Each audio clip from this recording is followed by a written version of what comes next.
Meus irmãos, nós vamos à palavra então nessa manhã e quero convidar os irmãos a abrirem suas Bíblias no livro de Provérbios, chamado Livro da Sabedoria, intitulado a autoria ao Salomão, que foi rei e tido como um homem sábio. A palavra de Deus é que assim o diz.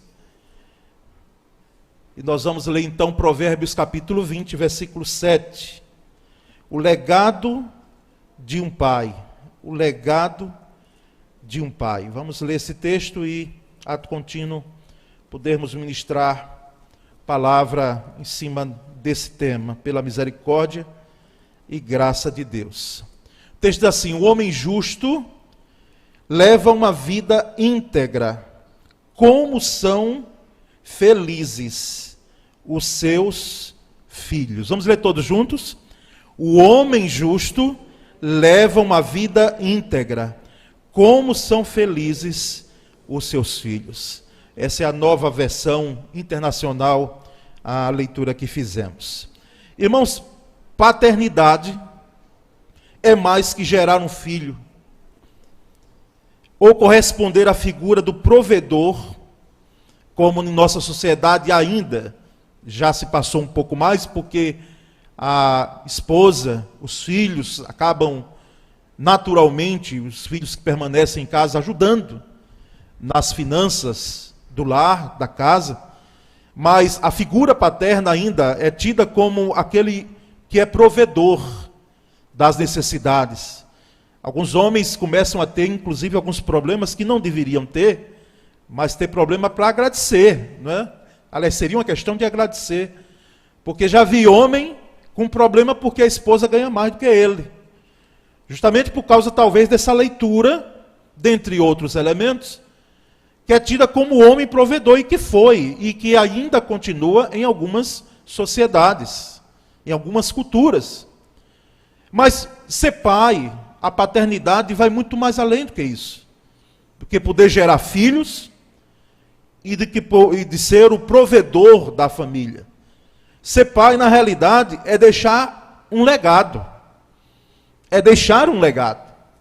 E a palavra legado se originou no âmbito jurídico, e aqui nós temos alguns irmãos e irmãs que militam nessa área jurídica. A palavra vem de lá e representa o que uma pessoa deixa em seu testamento.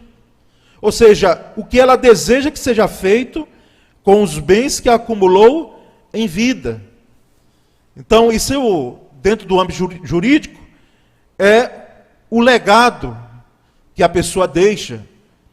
Mas a palavra tomou vamos dizer, uma proporção maior e saiu do campo jurídico e foi para outras ciências. E se encaminhou para outros entendimentos.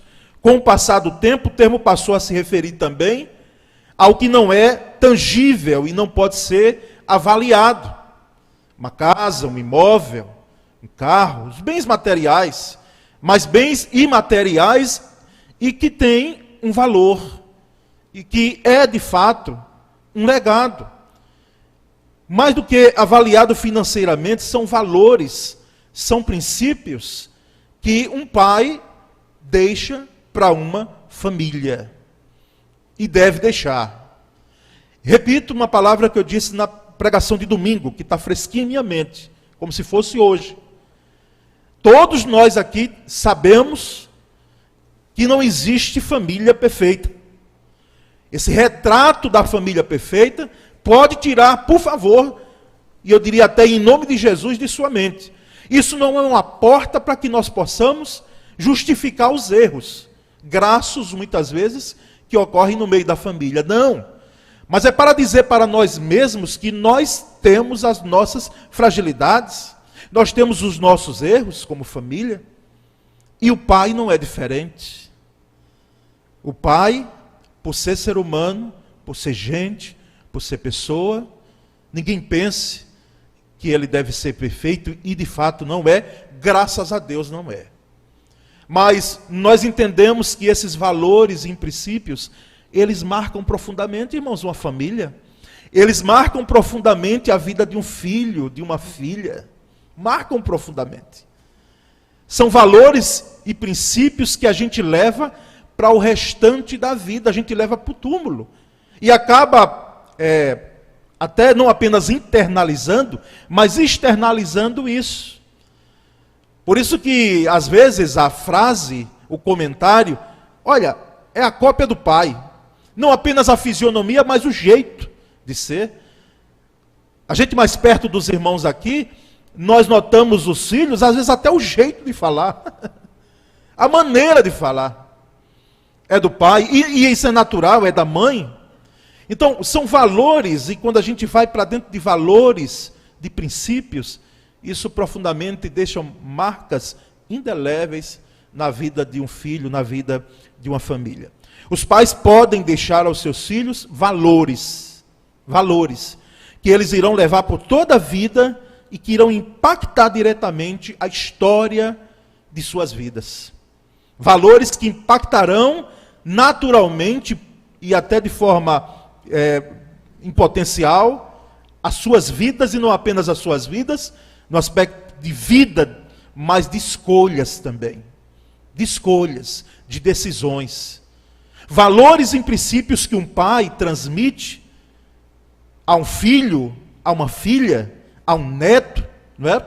Já tendo filho dos filhos, são valores que impactarão decisões e escolhas de sua descendência, naturalmente. Irmãos, uma herança que fará toda a diferença. Toda a diferença. E o primeiro aspecto que eu quero destacar aqui, o primeiro elemento desse legado, não darei de forma exaustiva porque é impossível. Embora saibamos que esses valores, eles podem até ter o seu limite, mas nós trabalharemos com alguns valores que fazem parte do bojo desse legado. Primeiro, a instrução em amor. A instrução em amor é um legado que um pai deve deixar para o seu filho, para a sua filha. 1 Reis, capítulo 1, e nós não vamos ler um versículo especificamente, mas quando o rei Davi envelheceu, já de idade bem avançada, e estava diante daquela fragilidade, diante da sua vida, e já percebendo que os seus dias eram chegados, teve um filho dele, de Davi, e Davi teve alguns filhos, mas um filho dele chamado Adonias, lembra dele? Adonias, ele percebendo que o pai estava doente, já estava de idade avançada, mas não tinha morrido.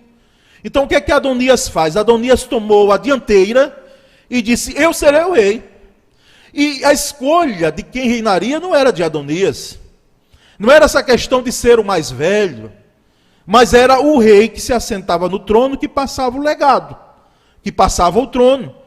E Davi já tinha falado com Betsabá de que Salomão seria aquele que se assentaria no trono.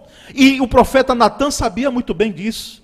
Aquele Natã que apontou para Davi, e foi de forma maravilhosa, e contou aquela história que nós sabemos muito bem, quando Davi caiu em erros terríveis na sua vida, e o profeta Natã, como amigo de Davi, mas como profeta, e que pôde confrontar Davi naquele momento, Natã agora chega diante de Betseba e diz, olha, faça o seguinte, porque Adonias já se intitulou rei, ele vai fazer uma festa, ele vai convidar os filhos do rei, nós já temos o conhecimento de que Joabe, comandante do exército de Davi, e Abiatar já se conglomeraram com ele, ele já colocou no bolso esses dois, e olha que Joabe era sobrinho de Davi, filho de Zeruá, que era irmã de Davi, e que defendia a vida do rei como a sua própria vida, ou mais do que a sua própria vida.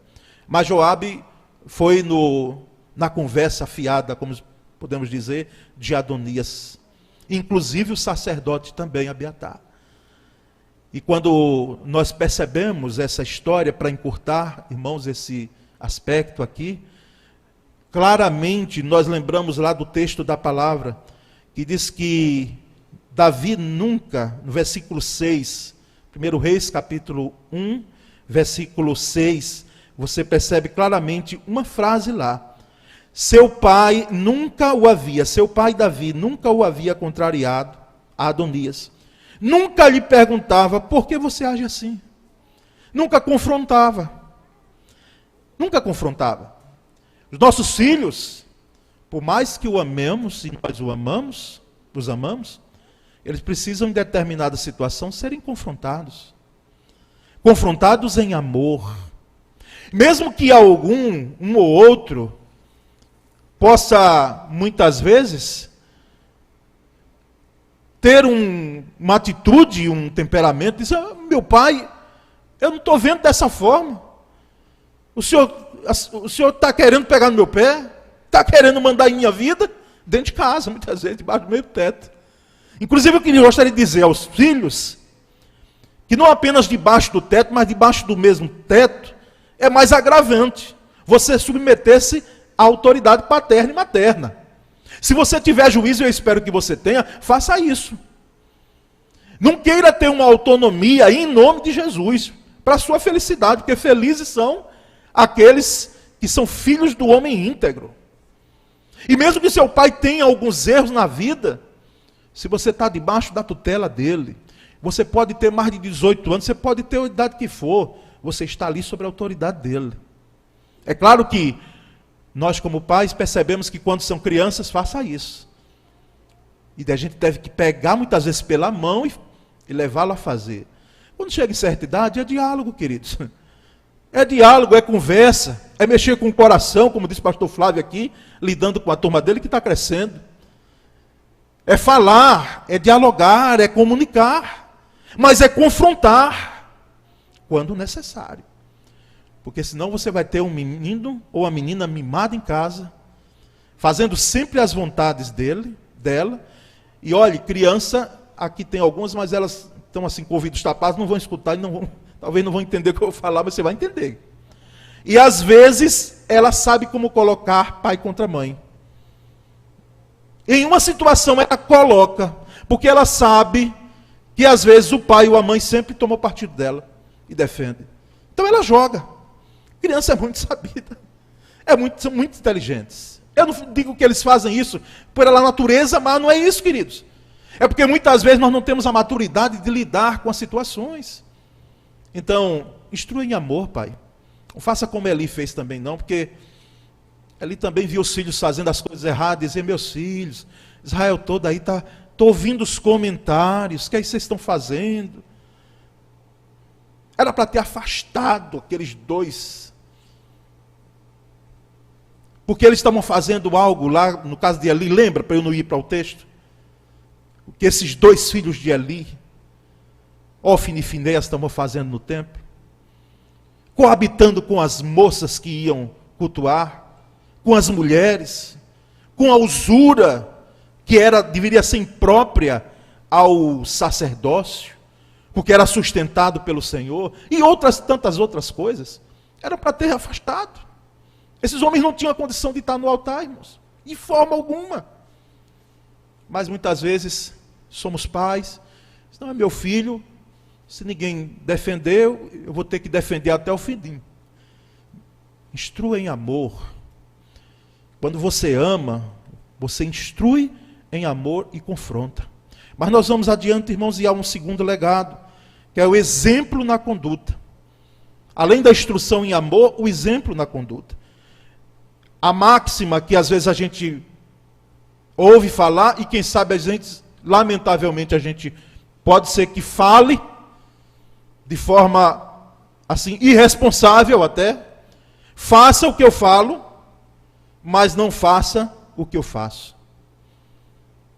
Faça o que eu falo, mas não faça o que eu faço. Ou seja, eu estou dizendo para você para fazer, mas eu não sou um bom exemplo. Não cola.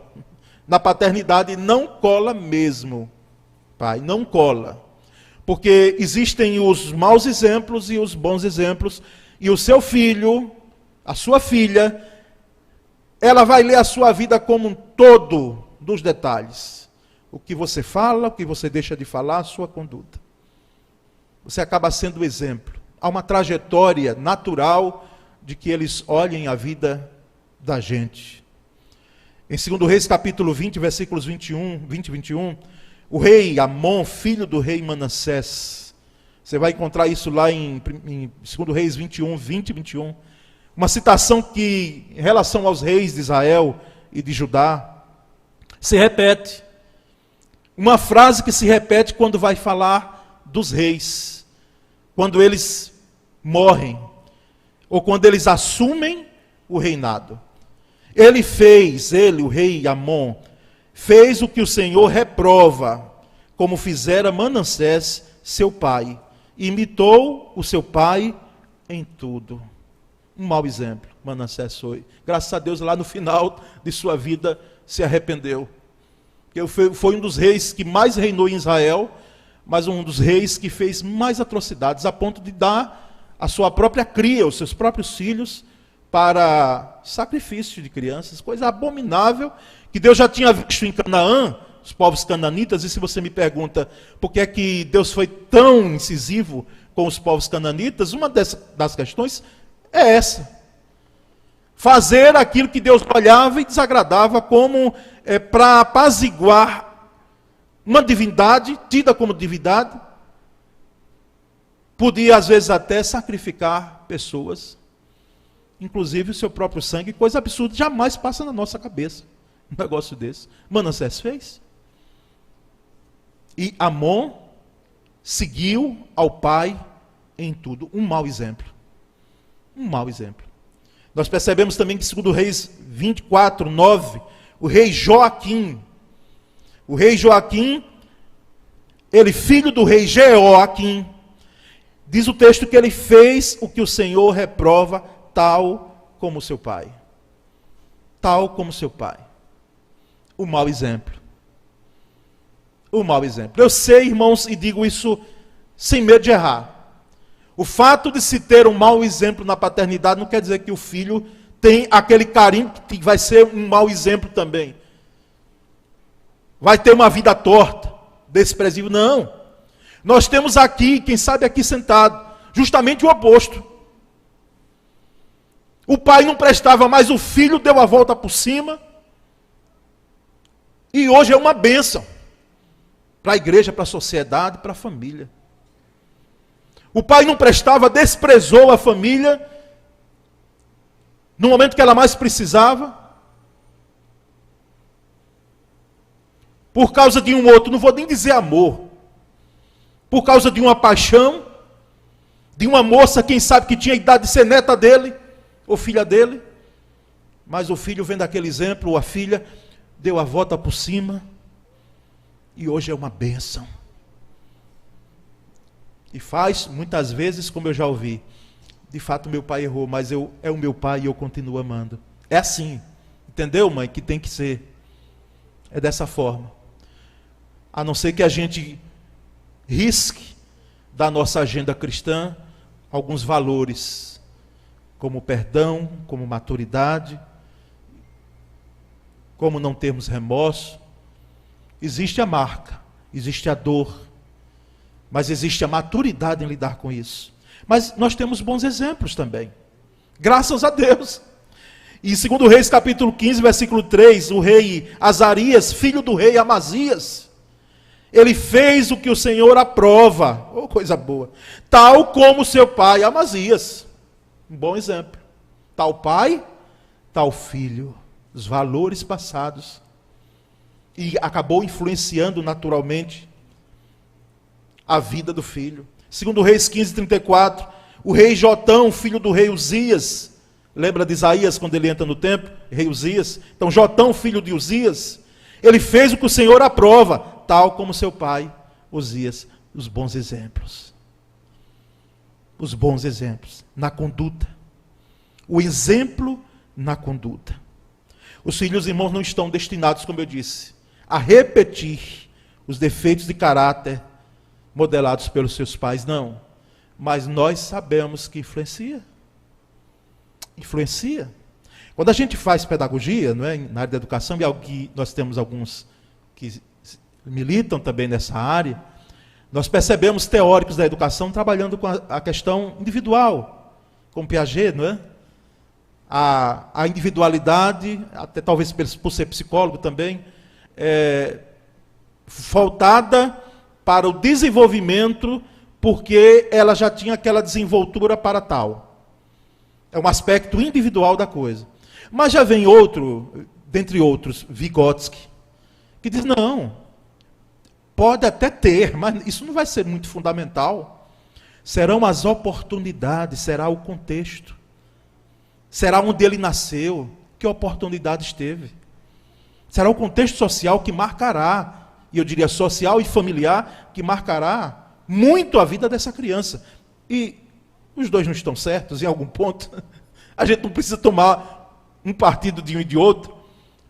Por quê? Porque acaba influenciando o exemplo. O bom exemplo e o mau exemplo. Mas há um terceiro legado, irmãos, que é a integridade de coração. Integridade de coração. A integridade é a qualidade daqueles que procuram sempre fazer a coisa certa. E parece que hoje, como eu já disse em outra mensagem, é difícil a gente estar fazendo as coisas certas. Primeiro porque parece que o errado está muito mais à nossa frente. Mas também que parece que a gente precisa pedir licença para fazer o que é certo. A gente é tido como tolo. Já ouviu essa conversa? Deixa de ser tola, deixa de ser tolo. Todo mundo faz. Todo mundo faz isso. Todo mundo faz. E tem crente que vai por esse caminho aí. Pega essa vereda e depois aí fica pedindo, me permita, eu vou tratar isso aqui, porque isso às vezes traz até indignação, irmãos, pastoral. E depois fica pedindo oração. Pedindo oração. Tinha que orar primeiro por você.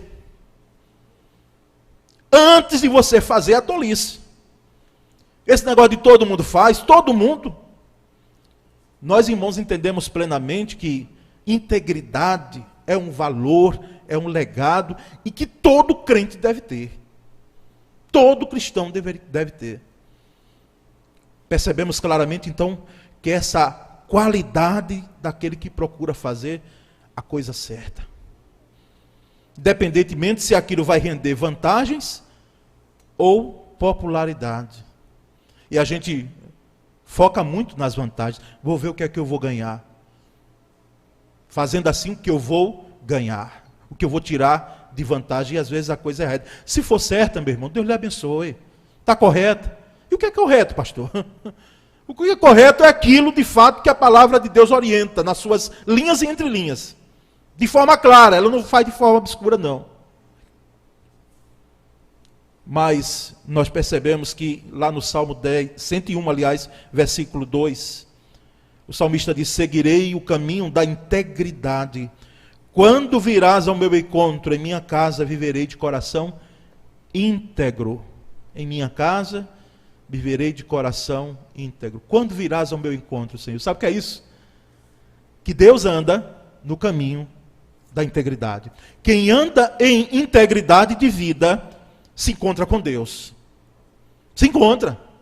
Quando virás ao meu encontro, Senhor? Diz o salmista, pergunta o salmista. Por quê? Porque a vereda do justo, do íntegro, é a vereda de Deus. Ninguém pensa que vai encontrar Deus no caminho da desintegridade, da vida torta. Não vai. Ah, mas Deus é amor, é misericordioso, tudo isso aí.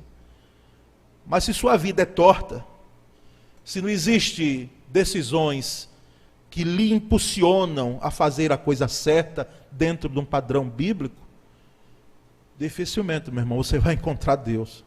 E Deus vai ao seu encontro.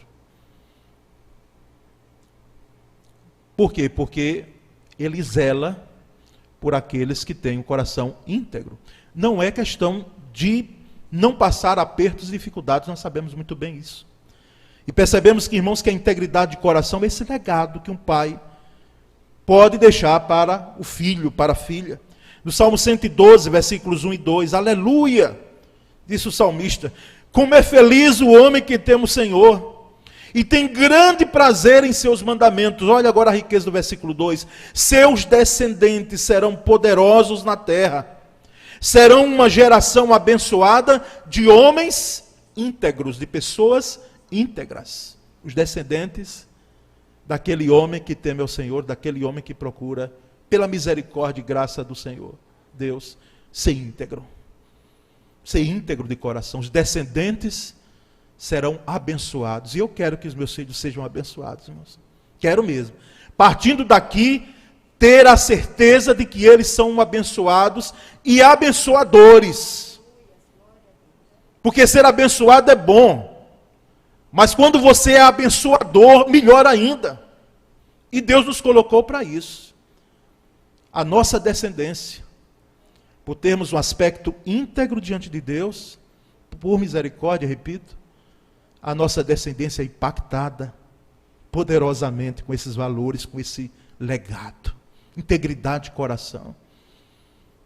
Pai, procure ser íntegro de coração. Procure.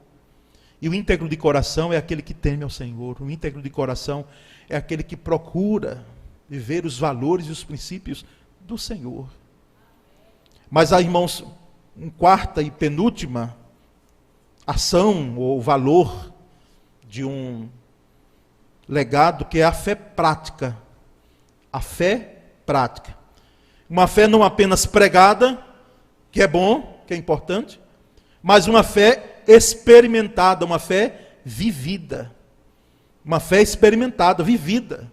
Não é teórica, ela é prática. Em Marcos 9, 21 até o versículo 24, nós percebemos claramente a história de um pai que estava com um filho que tinha de fato. Possivelmente aquele rapaz, aquele menino, ele tinha um problema de epilepsia. Só que o demônio pegava carona na doença, como nós falamos. E o menino ficava endemoniado mesmo. Não era um problema psiquiátrico, que às vezes é. Tem igreja, quem sabe, aí, segmento religioso, orando, expulsando demônio, mas não é demônio. Leva ele lá para o psiquiatra. Mas às vezes é demônio, irmãos. Como foi o caso daquele menino. E o demônio é tão nojento que ele não faz acepção de pessoas. Ele pega criança, pega menino, pega mulher, pega homem. E ele entrava no corpo daquele menino, eu imagino a cena, porque já tive a infeliz, eu digo infeliz porque não foi boa a experiência. Foi triste. De expulsar demônio de crianças, irmãos. De crianças. E os discípulos não puderam. Jesus estava lá com Pedro, Tiago e João lá no monte da transfiguração. Quando desce, Senhor, eu pedi aos teus servos, aos teus discípulos, né, que expulsassem o demônio, mas eles aí não conseguiram. E se o Senhor pode fazer alguma coisa aí, faça. Porque o menino aí se joga no fogo, se joga na água. Os ares é de epilepsia. Quem já viu aqui, que tem crente que corre para longe com medo, pensando que é outra coisa.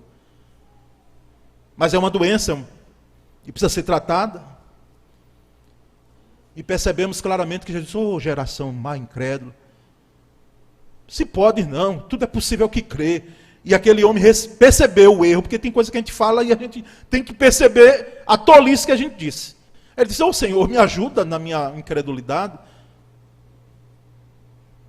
E aquele menino ficou curado.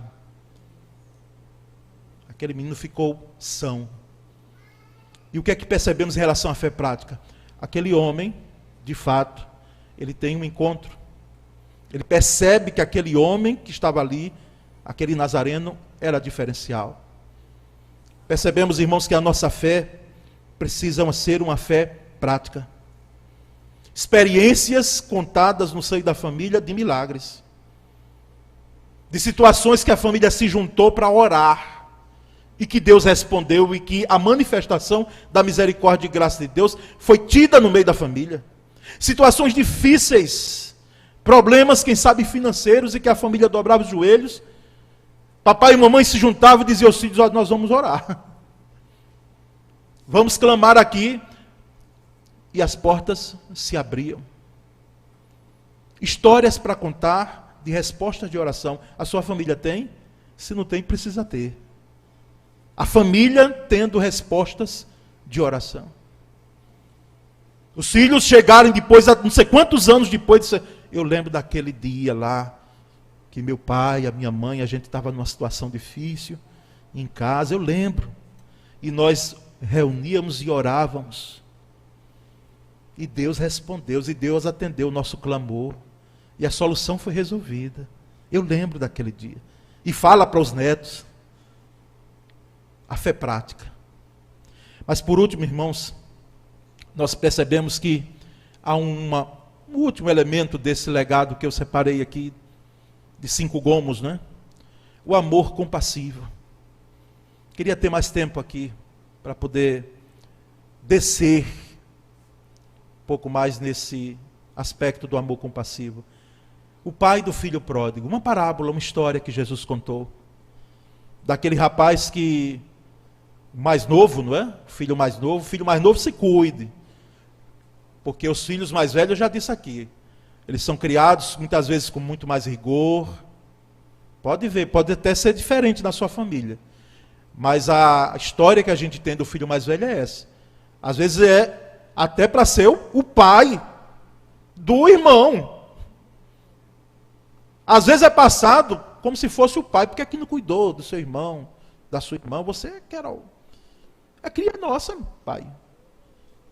Cria nossa.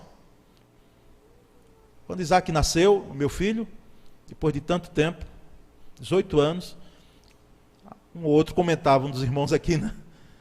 Vai ser criado Poliana. Eu disse, não, a Poliana ajuda, que é irmã. A cria é minha e de Sônia.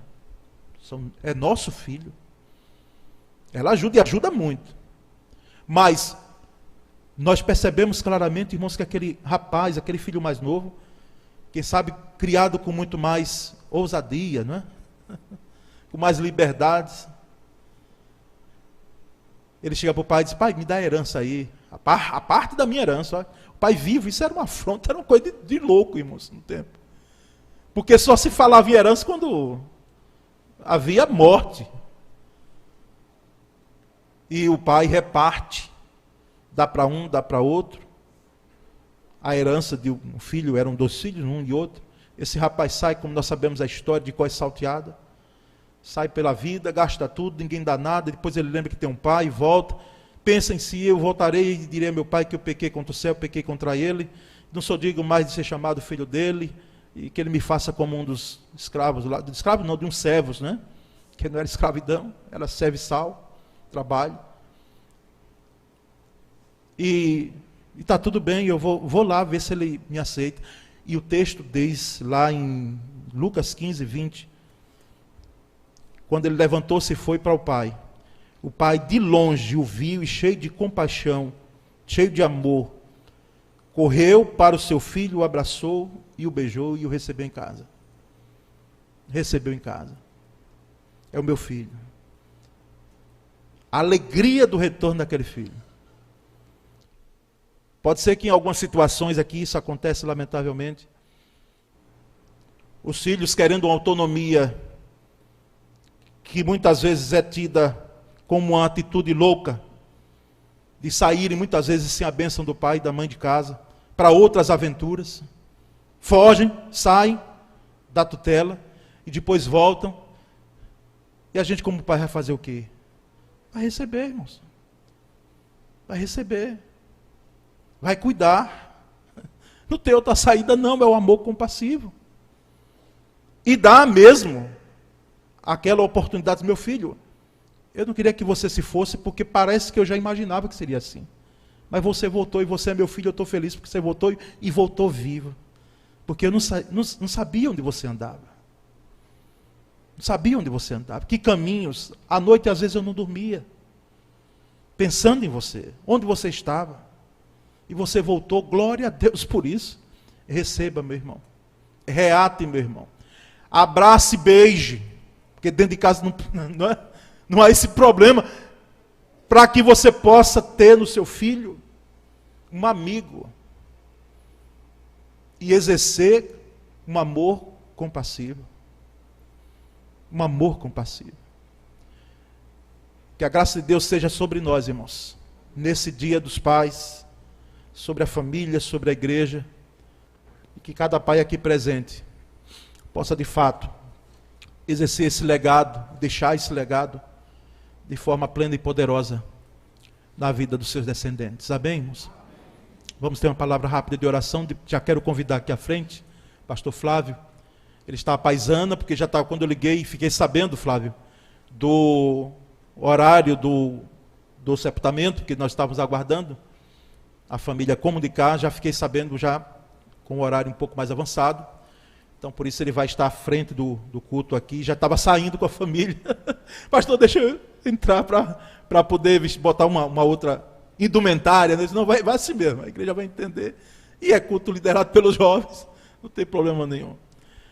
E nós vamos orar nesse momento. Oremos, Senhor Deus, essa é a tua palavra que foi explanada aqui, com a fragilidade desse vaso, que sou eu. Mas, Senhor, faz com que essa palavra possa ser como semente e venha brotar. E, de fato, a tua palavra é uma semente nos nossos corações, de tal forma que possamos, ó Deus, crescer. E deixar, Senhor, o legado de fé, de amor, de instrução, de bom exemplo, Senhor, para os nossos filhos. Nós oramos em o nome de Cristo Jesus. Amém. Graças a Deus.